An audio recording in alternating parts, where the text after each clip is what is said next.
you very much for the invitation. This is the second time for me to come to here, this wonderful place. And on this talk, I like to talk about some quantum droplet. And this talk is based on some collaboration, ongoing work with Gautam and Ajay and Reshkesh. And also some old work by me and Manas and Gautam. So on this talk, I like to focus on quantum droplet. It appears in various places in theoretical physics. Maybe the most important one is one-dimensional free fermion system, and it also appears in some lowest random level in 2 or 3-dimensional quantum mechanics. And also it is related to some Shaker-1 matrix model, which is a toy model of string theory. So and so on. And so you may know quantum droplet is very useful. And today I like to emphasize 2 messages. One is, you may know droplet is quite useful. And another one is we found some new situation in which droplet appears in 2-dimensional free fermion theory. So I like to report these topics. So first I briefly mentioned, so what is the usefulness of the droplet in my talk? So usually droplet represent, or typically a droplet represent n free fermions, and each dot represent some Fermi particles. And usually we are interested in some thermodynamics, so we take n goes to infinity.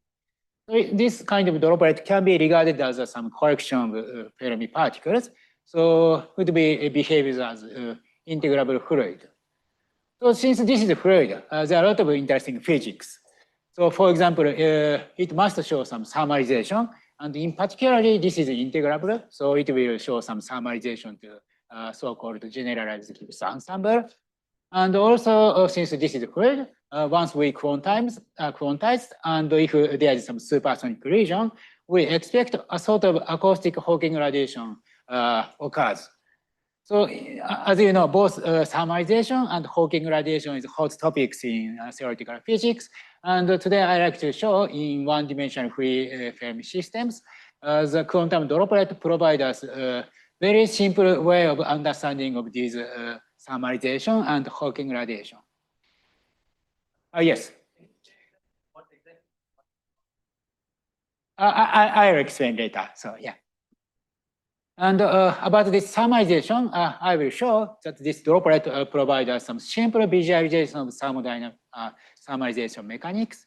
So we can easy to understand how the system thermalizes. And in this the second one about acoustic Hawking radiation. In this model, interestingly enough, usually when we obtain this Hawking radiation in black hole, we must use Bogoliov transformation. But in this setup, even without using Bogoliov transformation, we can obtain the same result. And I would say this derivation is much simpler than and physically much clearer than Bogoliov transformation. So this kind of interesting result can be obtained in this quantum droplet. So this is one motivation to study droplet. And so since droplet is useful, it would be nice if we could find some several situations in which we can find some droplet. And today we found some situation that is this kind of, if we have some this kind of wine bottle potential in 2-dimensional quantum mechanics, we will find some droplet. So, these are main topics of my talk. And the plan of my talk is as follows. So first, I briefly review quantum droplet that will answer your question. And then I will show some 2 topics. One is thermalization, and the other is this acoustic Hawking radiation. And these are for one-dimensional system. And then I will show some recent work in 2-dimensional free fermion system and show some new situation in such configuration. We will see some quantum droplet. Okay, so let me start from the review of the droplet. So So first we consider, okay, so the most simplest example is one-dimensional free fermions. So suppose we have n fermions, and and we have some potential, and we like to put n fermions in this potential. And the Hamiltonian is given by this one, just a simple form. And then in order to understand the nature of the particle in this potential, like undergraduate student, it is very useful to consider the phase space. So this is a phase space, this X and P, and these lines are some energy contour provided by this curve.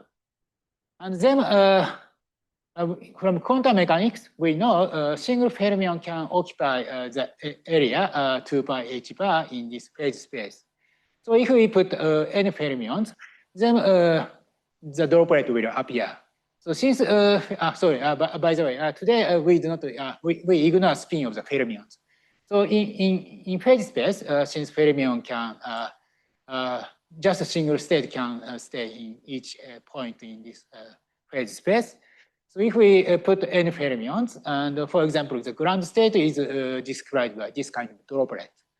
So, so for ground state, we put some fermions from lower energy and up until Fermi energy.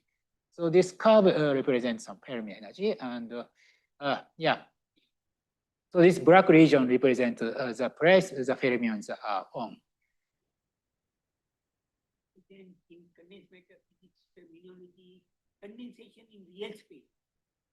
Yeah. Condensation in phase space. Yes, phase space. But yeah, I will mention later in this real space as well. And so since we are interested in some thermodynamic limit, then the one convenient notation is taking h bar as scale as 1 over n.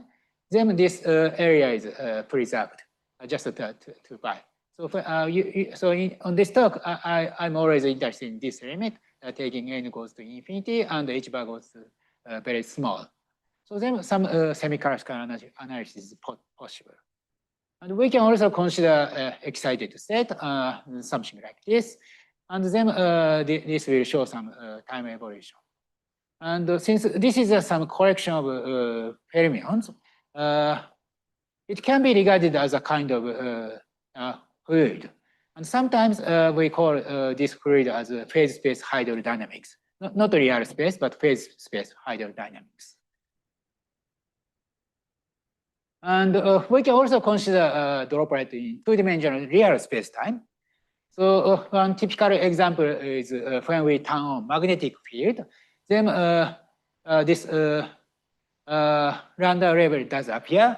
And in particular, if we focus on some lowest lambda level, then we can show that this state satisfy this commutator relation, and h bar is this related to this magnetic field.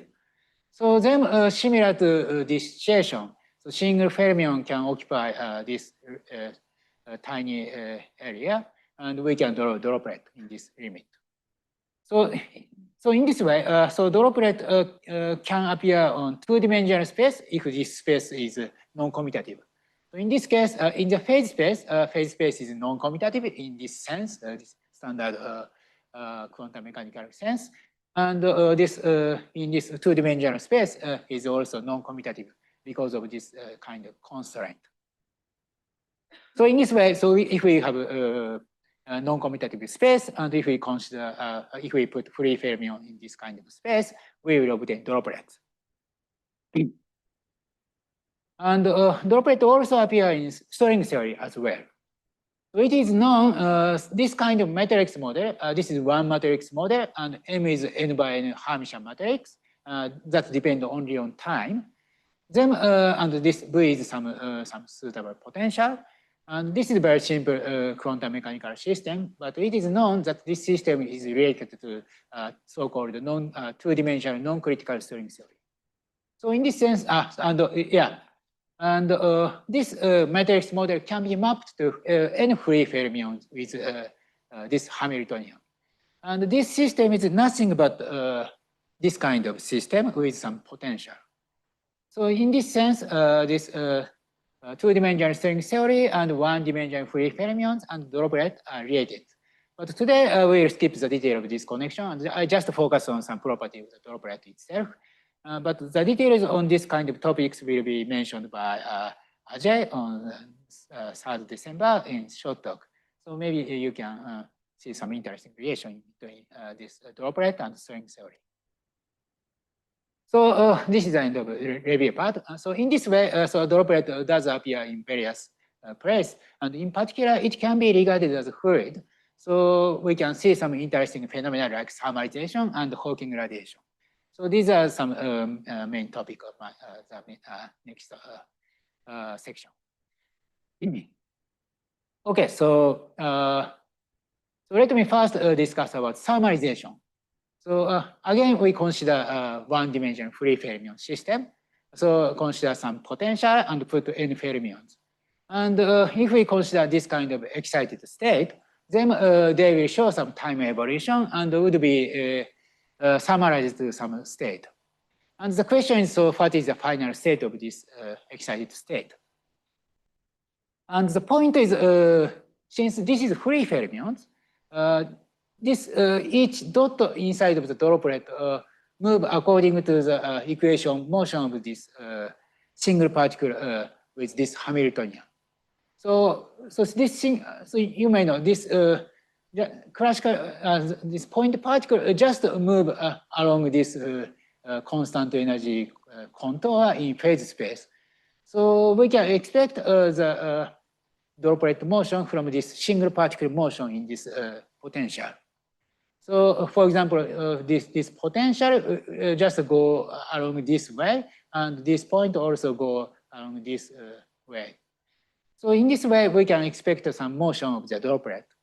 And also, if we can show that this system has infinitely many conserved charges. So since that is the number of the fermions along each constant energy curve conserved. Or this is equivalent to the length of this intersection between this constant energy curve and droplet. Since, as I said, this particle just go around here, so the number of the fermions with constant energy is conserved. So it's just they're just rotating in this phase space. So so this is very simple motion, and because of this kind of many conserved charges, the final state would be not a standard thermal state, but it would be described by generalized Gibbs ensemble. This is a sort of thermal state with infinitely many conserved charges. So since this is free fermions, and as I said, there are many conserved charges. So the final state would be described by this generalized Gibbs ensemble. Okay, so let me briefly show how thermalization occurs in this system. So to understand this thermalization, maybe I should explain by a simple model. The most simplest situation in this question is this potential equals 0 case. So just the Hamiltonian is just this one. But then the particle will spread. So to confine the particle, we can impose this periodic boundary condition. Then the particle going this way and then coming back. So particles are confined. And then we can see some non-trivial thermalization. And then, so to understand the thermalization of this droplet, what we should study is single particle motion in each inside of this droplet. And that is very simple. So this is some points in this phase space. And then since the potential is 0, the equation of motion is simply given by this one. So just the particle just going this way along this constant energy surface. Since energy is just p square, so the particle just going this way. And this looks trivial, but non-trivial part is the velocity is different. So this part is faster, and this part is slower, and this part the speed is 0. So according to this, the difference of the speeds, this droplet is deformed like this. So then we can understand a sort of thermalization. So suppose this is the initial configuration, and then the droplet will develop in this way. So it's going this way, and this part is slower. So a sort of stripe does appear. And as t goes to infinity, this stripe becomes smeared, and we obtain this kind of final state. And actually, this state is governed by generalized Gibbs ensemble, and we can see a sort of thermalization. So in this way, the thermalization in this one-dimensional free fermion is very simple. Just a droplet tells us everything. And we can see same kind of thermalization in this more complicated stack, but the dynamics is the same. Just every particle going in this way, and since the velocity is different, and so finally it will be smeared. And we can quantitatively evaluate this kind of decay, and we can see some more detail. So for example, this is the time evolution of the fermion density in this model. So we can obtain particle density in one-dimensional space. That is just counting the length of this droplet. This is so how many fermions in position X is can be read from this width of the droplet. Since there are many fermions, so this part is has a more larger density. So we can compute some density from this droplet. And then we can compute time evolution of this kind of particle density. And then we can confirm that it summarized to this generalized Gibbs ensemble value. But the interesting point is this oscillation. So we can confirm that this kind of oscillation is given by some power of time. And this the power is fixed by some initial configuration of the droplet. So as Loganaga mentioned in the morning, this is very slow. So usually this kind of decay in interacting or some normal standard fluid occurs exponentially with time. So this kind of perturbation will damp with exponential of the time.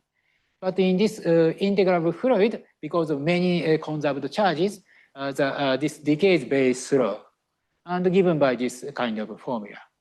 And one interesting point is this power alpha is completely determined by just the initial configuration of the droplet.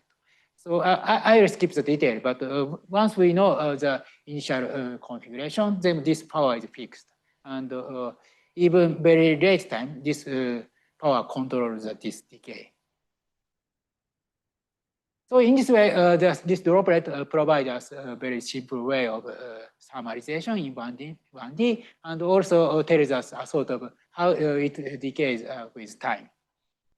And important point is this system is solvable. So all of these results are exact at large n, and we can show this kind of formula analytically. And yeah, so one interesting point of this kind of fluid is the information at t equals 0 remains even at very late time. As I said, this decay is controlled by this parameter alpha, which is fixed by this t equals 0. So this the information of the t equals 0 remains very the decay speed of this kind of information is very slow. So this is one feature of such kind of integrable fluid. And also we can show that this generalized Gibbs ensemble is a mixed state. So we can analytically discuss some entropy production and so on in this system. So in this way, the droplet is very useful in this summarization game. And since this is just a free fermion, so we can compare our result with some exact result by solving quantum mechanics with finite n. And we can see a very good agreement with our semi-classical droplet picture and n equal, in this case, n equal 120 result. And if we change n, then as we expect, when n is smaller, the agreement between this our result, n equal infinity result, and n equal finite n result is not so good. And as we increase n, the description becomes better and better. Okay, so this is about the summarization. So as I emphasize, this kind of summarization can be, through just looking at this droplet, we can understand this summarization very well. Okay, so is there any questions so far? Oh, yes. Yes. Yes, so in the stoic t goes to infinite limit, then yeah, it can be approximated by generalized Gibbs ensemble, and then this is mixed state. So yeah. And also Manas also computed some time evaluation of the entanglement. Yeah. So then yeah, maybe even this kind of stage we can see some, we can discuss some kind of entropy. Yeah. Well, yeah, compared to standard system, yeah, it's very slow. But if we ignore this power, this amplitude, and so suppose we stop here and claim that this state is given by GGE, then the entropy is yeah, finite. Okay, so now I like to mention about Hawking radiation. So this talk is based on this work, and I also did some created work. The idea is as follows. So we want to make some acoustic Hawking radiation by using this phase-space hydrodynamics. And to obtain this acoustic Hawking radiation, so we need some supersonic region and subsonic region. And we can construct that in a very simple way. So suppose we have some potential barrier and put some particle free fermions from the left and then particle going in this way. And then ask what will happen. And usually for convenience, I set the energy equals 0 at this tip of this potential barrier. And also this kind of potential, the tip of the potential barrier would be approximated by this kind of inverse harmonic oscillator potential. And let's discuss what will happen in this setup. So the particle motion is very simple. If energy is positive, this particle just goes through this potential barrier.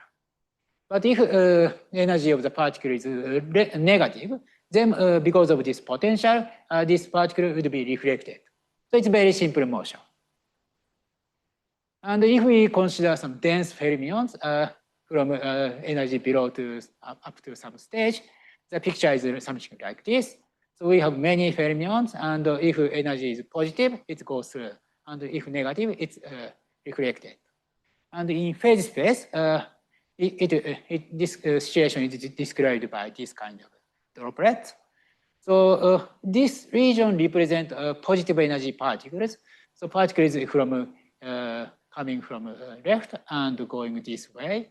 And this line corresponds to E equals 0. So this line.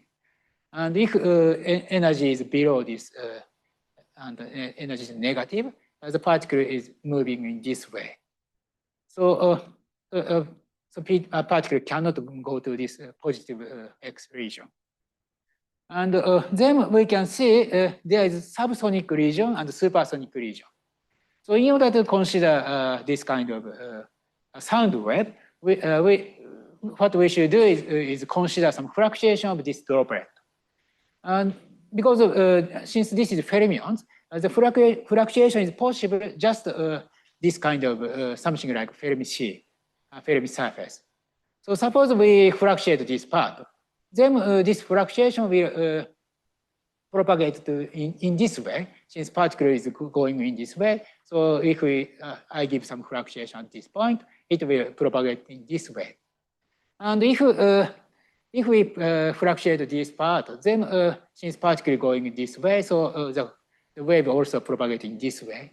And if we part of this part, then since particle going this way, so the wave going this way. So it means in this positive X region, only right mover exists. So this way, perturbation going in right way, and this part also going way, right way. But in this negative X region, so there is a right mover and left mover. So it means so in this region can be regarded as some subsonic region because the wave can propagate in this way and this way. But this region, the wave can propagate only the right way. So it can be regarded as supersonic region. So in this way, at this x equal 0, this part can be regarded as supersonic region, and this part can be regarded as subsonic region. So then what we expect from acoustic Hawking radiation is as follows. So this place can be regarded as a sort of event horizon because every motion, so the fluctuation in this region cannot propagate to this region.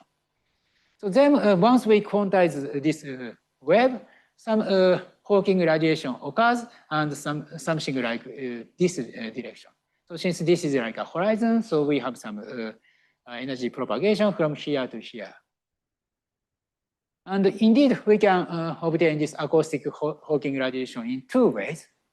So one is a standard way. If we quantize this fluctuation, since we can obtain some kind of fluid equation by using some fluid variables like density field and velocity field and so on. And then quantize this wave and using Bogoliov transformation, blah, blah, blah, we'll obtain acoustic Hawking radiation with this temperature. Since in this fluid equation, there is some potential does appear. The potential is this potential. And we can, this lambda is the curvature of this potential. So this temperature depends on this potential.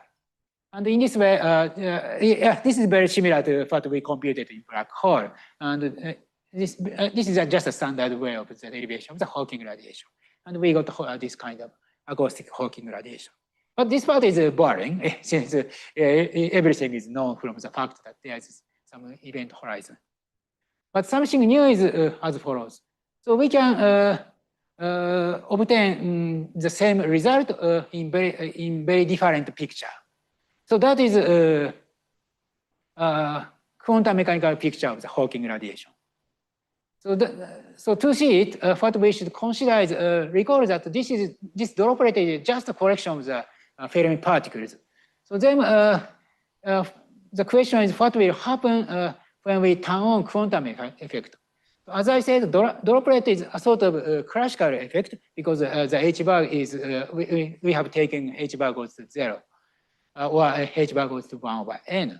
So classical picture is good. But we can consider quantum correction. So as I said, particle, so for example, in negative energy particle, the particle just going this way. But in quantum mechanics, something new happens. That is quantum tunneling. So this particle can tunnel to this region through quantum tunneling and going this way. Or in this picture, the particle, even negative energy particle can go through this potential. And similarly, even positive energy particle can be reflected by this potential through quantum effect. And in phase space, it goes in this way. So then this kind of quantum tunneling causes energy transfer from right to left region. So we can see easy way. So for example, if the positive energy particle jump to this place and going this way, since this carries positive energy. So it means through quantum effect, the energy in this region increases through this quantum tunneling. And similarly, in this process, so this negative energy particle goes this way. So it means since negative energy particle decrease through this region, the energy in this region increase because this carries it's like the whole move to this region. So energy in this region increases. So so in this case, so in this quantum tunneling is similar to acoustic Hawking radiation. So it provides us some positive energy in this region. And this tunneling occur the amplitude of the tunneling we can easily compute, and this tunneling rate can be computed in this way. So interesting point is this tunneling probability proportional to this energy. So then it is natural to call the coefficient of this tunneling ratio as inverse temperature, similar to Boltzmann factor.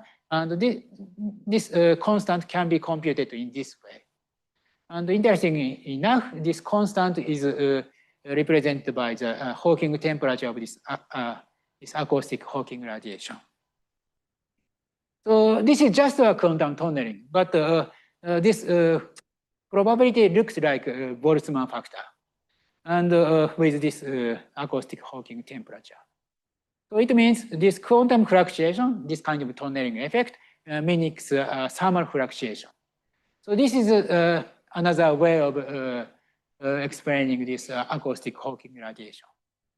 So, and how much energy transfer we can compute in this, both in this quantum mechanical picture and this fluid picture, and we can seek a precise agreement. So in this system, in that way, this acoustic Hawking radiation is simply given by this quantum tunneling of the particle, which the fluid consists of.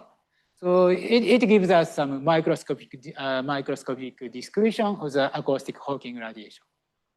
And the interesting point is, even if we do not know anything about Hawking radiation, if we just look at this droplet and turn on quantum effect, we can expect this kind of things happen in quantum mechanically. So it provides us very simple way of understanding of Hawking radiation in this fluid. So in this way, this kind of droplet picture is quite useful. And there are several comments about this phenomena. And first, this Hawking temperature saturates so-called Gauss band proposed by Malbas and Schenker, Stanford. That is, the claim is as follows: this temperature is, Lyapunov exponent is has some upper bound given by some temperature of the system. And in this system, since we have inverted harmonic oscillator potential, we can easily compute a Lyapunov exponent. That is this lambda. Lambda is just this coefficient. And it's so the Hawking temperature is given by this one. So this lambda is also plays a role of Lyapunov exponent. So it saturates this bound. So interestingly, as I said, this is free fermion, not chaotic, but still it saturates this bound. So I don't. So yeah, it seems the chaos is not necessary to see this kind of bound, but I don't know what is meaning. But yeah. Oh, lambda is this is inverted harmonic oscillator. Then particle motion is always given by this one. If we change initial condition of this particle motion, yes, even classical, yeah. So this Lyapunov exponent is classical. Yes. Yes. So if we consider the quartic maximum, like x to the power 4, then what would happen? Oh, yes, I will mention it. Yeah. It's just, this is about second comment. So yes, as Gautam said, if we change this potential, then this tunneling probability will change. But still, this picture itself is same. So energy transfer does occur, but it doesn't look like thermal. So if the potential is something like this, so this part is some, for example, quartic, that means n equal 2, then tunneling probability is given by this one. And this one becomes, so when, only when n equal 1, it's proportional to energy. And if this is proportional energy, then this coefficient C can be regarded as inverse temperature, since it looks like a Boltzmann factor.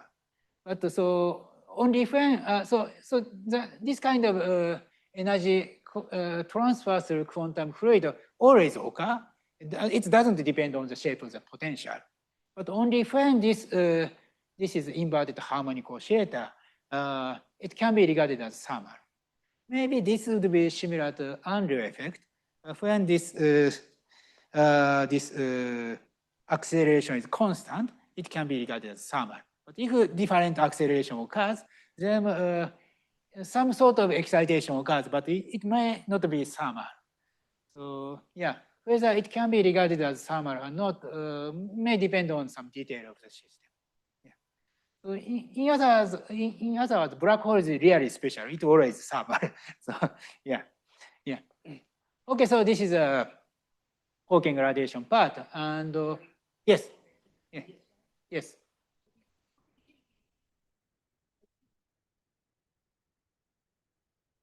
It's for small e. Yes, indeed. Yeah.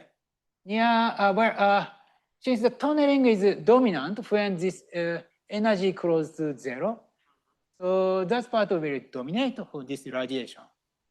So it means for this relation is for yeah.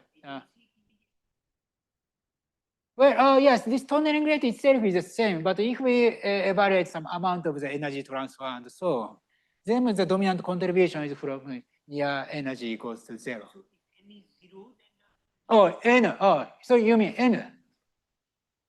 Sorry. Well, sorry. Oh, flat potential, like go on this way? Or? Oh, yeah. Yeah, then something happened, but you mean n equals 0 case? Yes, so then still energy transfer does occur, but again,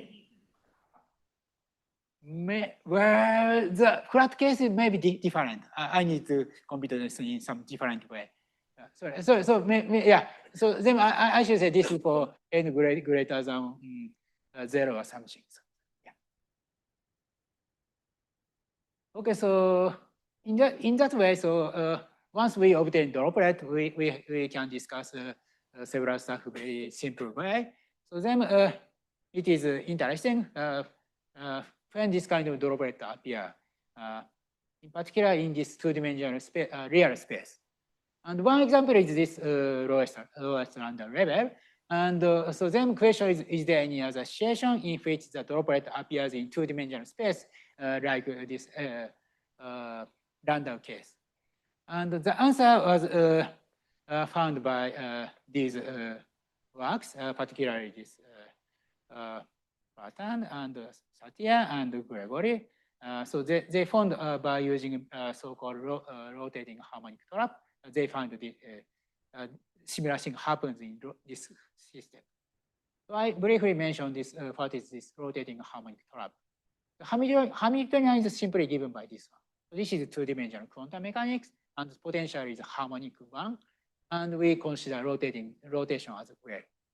So then when we take this omega and this small omega and capital omega to be this parameter, one can see this Hamiltonian is equivalent to this random system.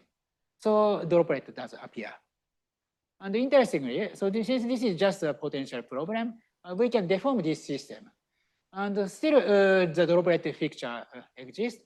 For example, if we turn on this kind of coupling, and also we can change this omega, capital omega and small omega. And if the difference is sufficiently small, we still have some droplet picture and stable, random, something like lowest random level appear, and we have some stable droplet picture. And then, this case talk about some related topics on short talk. And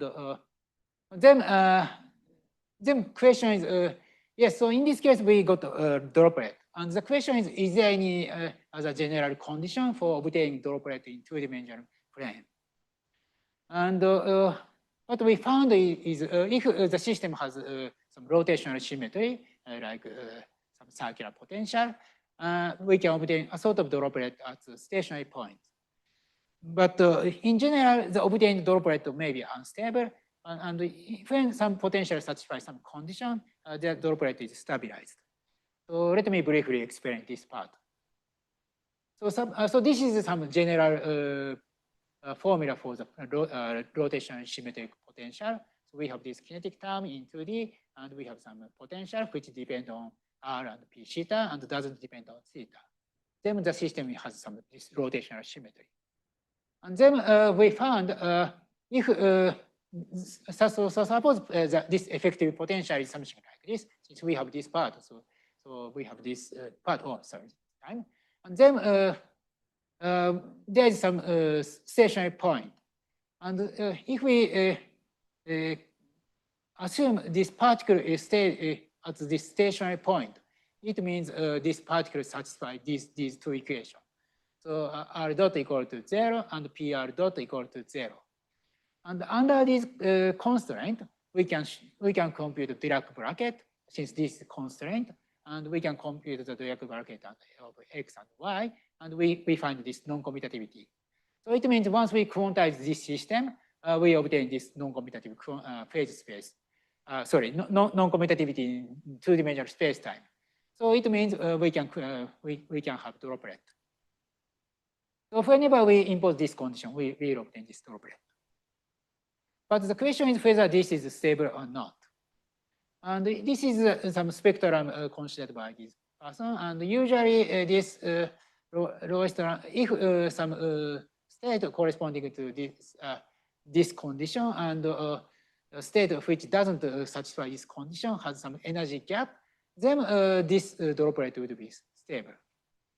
And we have not understand when such kind of gap exists in general, but we find some new situation which we can obtain droplet is as follows.